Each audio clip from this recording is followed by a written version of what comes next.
Advocate mail उड़ रही है। एक बार मैं मैडम चाहूंगा कि आप हमारे दर्शकों को एक बार अपडेट करें अपना परिचय। मेरा नाम एडवोकेट शारन जॉन है, दिल्ली हाई कोर्ट से हूँ मैं, और दिल्ली में मैं वकालत करती हूँ। तो मैं यहाँ पे एज अ कॉकरोच नहीं आई हूँ, मैं यहाँ पे देश का युवा की तरह आई हूँ। मैं एक युवा हूँ यहाँ पे, और मुझे ये पता है कि यहाँ पे हमारे संविधान के खिलाफ जो युवा के लिए हो रहा है उसके विरोध में हम यहाँ खड़े हुए हैं। और मेरा ये विश्वास है कि यहाँ हम जंतर मंतर पे प्रोटेस्ट करने से अच्छा है कि हम सीधा एजुकेशन मिनिस्टर के घर के बाहर जाए और वहाँ प्रोटेस्ट करें, ताकि उसे इसी समय अपनी गद्दी छोड़नी पड़े।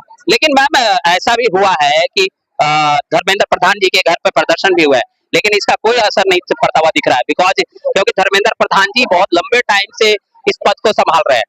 और मैंने खुद एक वरिष्ठ पत्रकार होने के नाते इस चीज को अनुभव किया, देखा है, कई आंदोलन को हम लोगों ने कवर किया है। तो क्या उससे बड़े चेहरे नहीं है भारतीय जनता पार्टी के पास? भारतीय जनता पार्टी के पास तो बहुत बड़े बड़े चेहरे हैं, लेकिन युवा अब जागृत हुआ है। तो जब युवा खड़ा हुआ है तो इसकी कुछ तो आवाज निकलेगी, कुछ तो आवाम समझेगी, और कुछ तो सरकार को भी समझना पड़ेगा कि अब एक हद होती है ना, वो हद क्रॉस कर चुके हैं ये लोग, और करप्शन इस लेवल का बढ़ चुका है कि अब वो इस भारत देश के बच्चों पे असर करने लगे हैं। तो अब युवा को, उन बच्चों को खुद अपने लिए खड़ा होना पड़ेगा। तो चेहरे नहीं चाहिए हमें, हम इस देश का युवा चाहते हैं जो खड़ा हो चुका है। मतलब एक विडंबना है कि जंतर मंतर पर इतने सारे युवा जो है आक्रोश में नजर आ रहे हैं, क्या कहेंगे? सर, युवा को आक्रोशित करने का काम सीजीआई ने किया। सीजीआई ना युवाओं को कॉकरोच कहते और ना युवा सड़कों पर आते। लगातार एक के बाद एक लगातार जिस तरह से पेपर लीक हो रहा है, इसमें युवाओं की गलती कहाँ है? पेपर लीक के लिए जिम्मेदार कौन? देश के युवा देश की सरकार से पूछता है, पेपर लीक के लिए आखिर जिम्मेदार कौन? ये एक अहम सवाल है। सरकार किसी भी जिम्मेदारी को लेने के लिए तैयार नहीं है। लगातार बच्चे जो है 2-2, 3-3 साल रात दिन 24-24 घंटे जो है जग करके अपने पेपर की तैयारी करते हैं। दुनिया भर के पैसे खर्चे होते हैं और उसके बाद सरकार जो है पेपर लीक करवा देती है। पेपर बेचा जा रहा है। इसका मतलब है कि शिक्षा मंत्री द्वारा लगातार पेपर को बेचा जा रहा है और इसीलिए पेपर लीक हो रहा है। इसके लिए शिक्षा मंत्री को तत्काल इस्तीफा देना चाहिए और इस मोदी सरकार को तत्काल धर्मेंद्र प्रधान से इस्तीफा ले लेना चाहिए। अगर ऐसा नहीं हुआ तो युवा सड़कों पर जो है इसी तरह से अपने हक और अधिकार के लिए आंदोलन करता रहेगा और इसके लिए सरकार पूरी तरह से जवाबदेह और जिम्मेदार है। क्या नाम है आपका? गीतांशी जी, जिस तरह से आज जो आंदोलन से उभर के जंतर मंतर पे सामने आया है, आने वाला फ्यूचर कैसा रहने वाला है? अगर हमारा ये प्रोटेस्ट आज कामयाब होता है, और अगर आज भी नहीं होता है, तो हम कंटिन्यू करेंगे इस प्रोटेस्ट को, और हम अपने जो हमारी डिमांड्स हैं उसको हमेशा लेके रहेंगे, क्योंकि एज ए यूथ जो हम इस कंट्री को दे सकते हैं एक अच्छी बेहतर कंट्री बनाने के लिए, वो हम डेफिनेटली करने वाले हैं। या फिर वो आज शुरुआत है छोटी सी कि हम एजुकेशनल मिनिस्टर का रिजिग्नेशन चाहते हैं। वो जो मेरा फिलोसफी और आइडियोलॉजी है, I always follow the leaders not the parties. There are so many leaders जो बीजेपी में भी हैं और कांग्रेस पार्टी में भी और अदर पार्टीज में भी हैं, जो they really do work for the countries और बेटरमेंट के लिए जो काम कर रहे हैं वो है। एजुकेशन मिनिस्टर्स हो सकते हैं, बहुत अच्छे हो सकते हैं, but for now at least we want कि धर्मेंद्र प्रधान रिजिग्नेशन दे, और जो नीट एग्जामिनेशन बार नॉट जस्ट नीट, जितने भी एग्जामिनेशन कंडक्ट हो रहे हैं थ्रू एनटीए, वो सभी करप्शन में है। कोई भी एग्जाम ऐसा नहीं होता जो बिना लीकेज के जाए। सभी में स्टूडेंट्स हैं जो बहुत सफ़र कर रहे हैं, to be very honest. We both are advocates. I am advocate Veronica. She is advocate Gitanjali. Where are you from? From Delhi. Okay.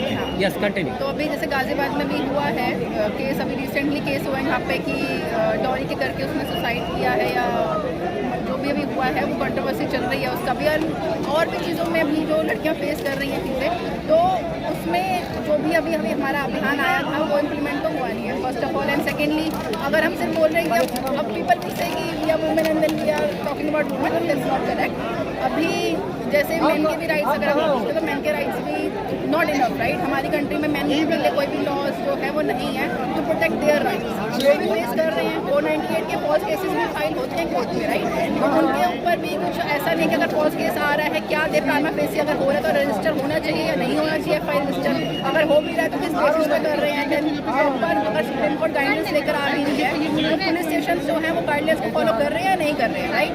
तो पुलिस स्टेशन को भी जो सुप्रीम कोर्ट की गाइडलाइंस को फॉलो करना चाहिए। तो देयर वेरियस थिंग्स राइट कि हमारी कंट्री में जहाँ पे मैन भी सफ़र कर रहे हैं, वुमेन भी सफ़र कर रही है, डिसाइड ऑल दो थिंग्स हमारा यूथ सफ़र कर रहा है, whether it be jobs, whether it be education, whether it be health facilities, everything, right. हमारा यूथ सफ़र कर रहा है, वी वांट रिफॉर्म्स। अब अगर वो बीजेपी लेकर आए दैट विल बी ओके, अगर कांग्रेस लाए दैट विल बी ओके, अगर कांग्रेस लाए तो दैट विल बी ओके। अन्ना हज़ारे के आंदोलन के बाद आम आदमी पार्टी आई थी, उससे भी मार्को मिली एंड देन वो दिल्ली वालों ने सपोर्ट किया और वो आई 10-15 ईयर्स वो रही है यहाँ पे, राइट।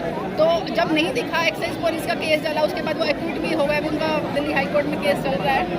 तो लेकिन अगर देखा that was in deep, yeah, that was in deep, but still अभी हम उसके अंदर नहीं जाएंगे, बट स्टिल अगर हम तत्काल के मुद्दे पे बातचीत करें, जिस जो तरह अच्छा से कर रहे हैं। आप जुडिशियली से ही डिपेंड, मतलब that mean will be law पे कनेक्टेड। तो CGI का ही ये बयान आया था कि ये कॉकरोचों का काम है और ये एक आंदोलन बन जाता है। ही आप amazing, he is a nice person. I am from the fraternity, she is from the fraternity. He is a nice person. अगर उन्होंने कुछ बोला है तो गलत बोला है, I totally agree. I have met him in like there was a high tea meeting of all the advocates. I met him there. तो उन्होंने मेरे को काफ़ी इंस्पायर करा मेरे करियर को लेके and about all those things he told me कि आप See, words like cockroaches coming from the CGI itself, it's really hard. Hard, yeah, exactly. Like he is such a big very personality. Yeah. हाँ, very hurtful. लेकिन I तो say कि अगर वही ये सब बोलेंगे because he only knows कि क्या एडवोकेट सफर कर रहे हैं इन लिटिगेशन, अगर यही सब वर्ड्स के थ्रू आ रहे हैं तो which is really hurtful। हम चाहते हैं कि वो भी अपने उस पर थोड़ा जस्टिफिकेशन क्लैरिफिकेशन हो तो he did, but I want कि वो और भी उसको क्लैरिफाई करें, क्योंकि सेम फर्टिलिटी से होकर उनको पता है कि we as a litigating lawyer we really do work hard, we are suffering, there's no stipend, everything is No very chambers. no chambers for young advocates, there are no chambers। तब से one by one. हाँ, 30 तारीख के chamber तब से renovation के लिए pending पड़े हुए हैं, तो हाँ। वो तो हो ही रहा है तब से। So I thought कि these words from CGI